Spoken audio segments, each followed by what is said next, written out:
السلام عليكم ورحمة الله وبركاته متتبعين شي وتسوسو، نتمنى انكم تكونوا بخير وعلى خير.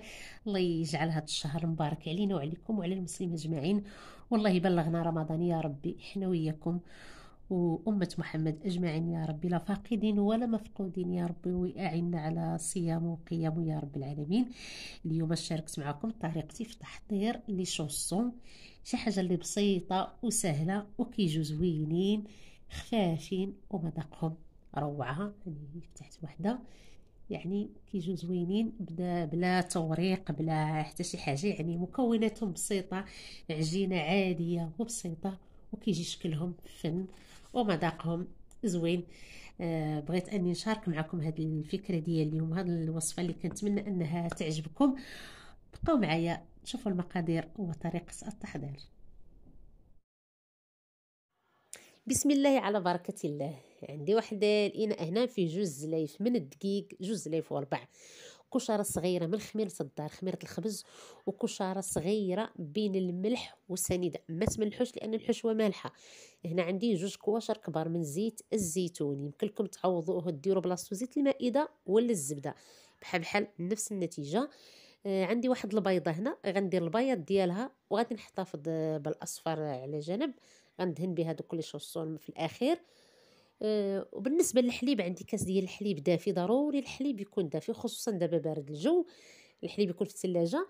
دفوه، ديري كاس، الا كاين غير كاس زيديه كاس ديال الماء، خلطوا بين الحليب والماء باش يعطيك واحد الكاس كبير.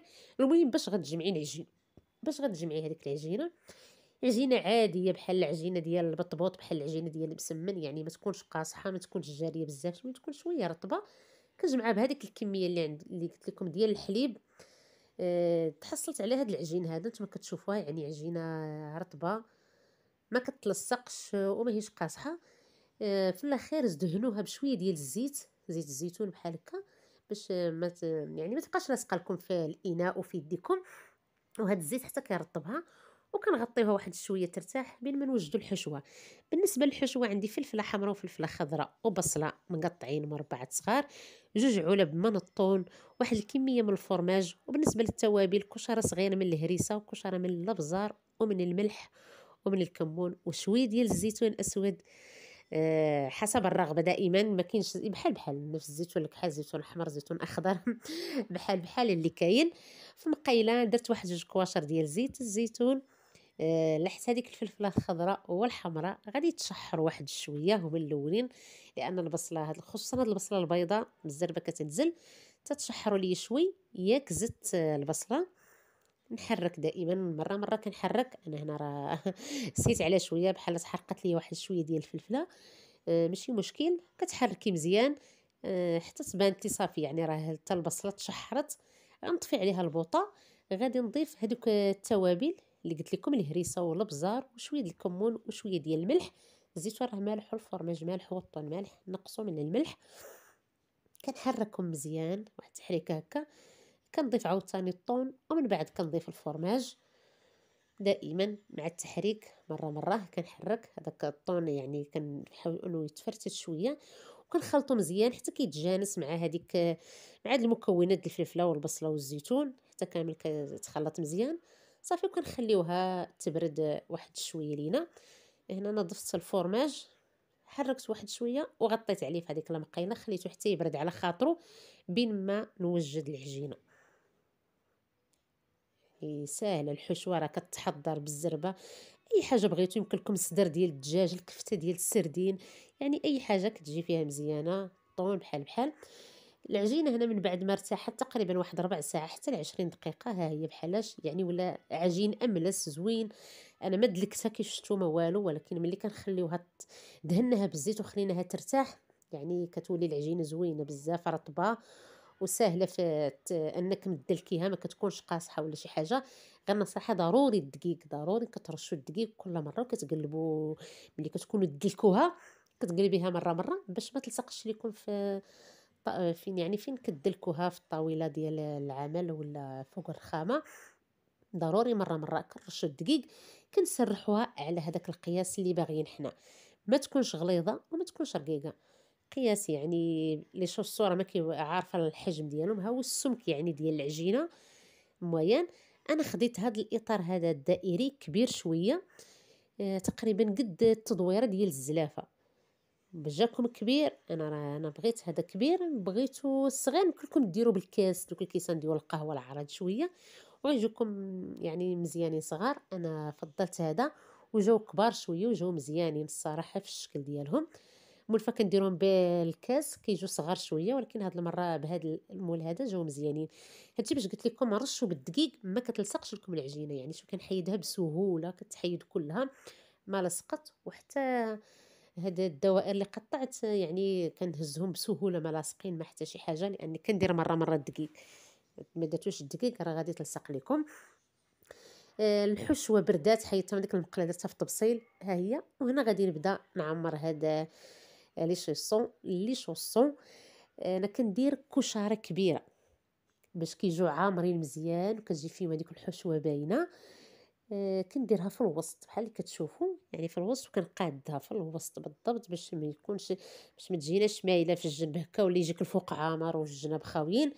كتجي في الوسط وكنقادوها ضروري بيدينا بحال هكا. عاد غادي نطوهم. انا غندير كنحط فيهم كاملين.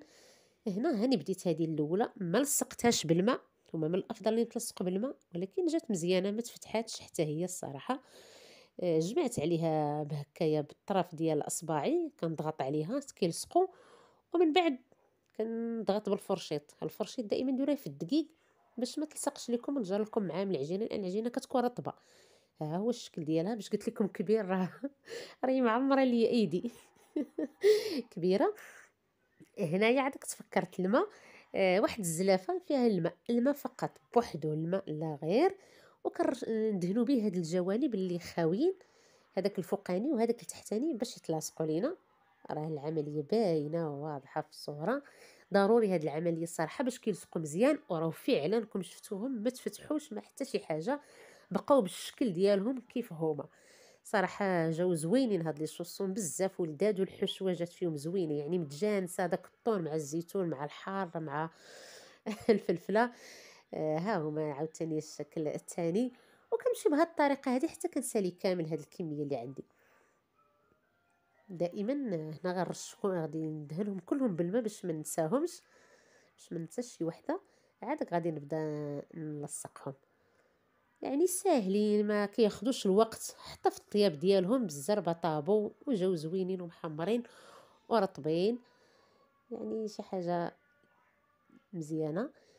هنا مره بحال الا بنت لي انه العجينه شويه كثيره، كنعاود نفينيها بهذا الاطار هذا، كنعاود حتى كنطويها وكنحط عليه باش كنقطع هذوك، يعني الا زايده شي حاجه من العجينه ما كتكونش كاع شي حاجه زايده بزاف. ها هو شكلهم كيجي زوين كيف اللي قلت لكم، راه ما تنفخوش ما تطرطقوا ما، يعني هاد الحشوه ماشي شي حاجه دابت. واخا داك الفورماج يعني انه داب ما بقاش باين، ولكن راه ما خرجش من العجينه، يعني ما خرجش من الحشوه. كيجي شكلهم زوين، حتى انهم هادو كبار شويه كيجيو زوينين باينين احسن من الصغيورين. وكلها وجهه نظر، وكاين اللي كيعجبو الحوايج كبار ولا صغار.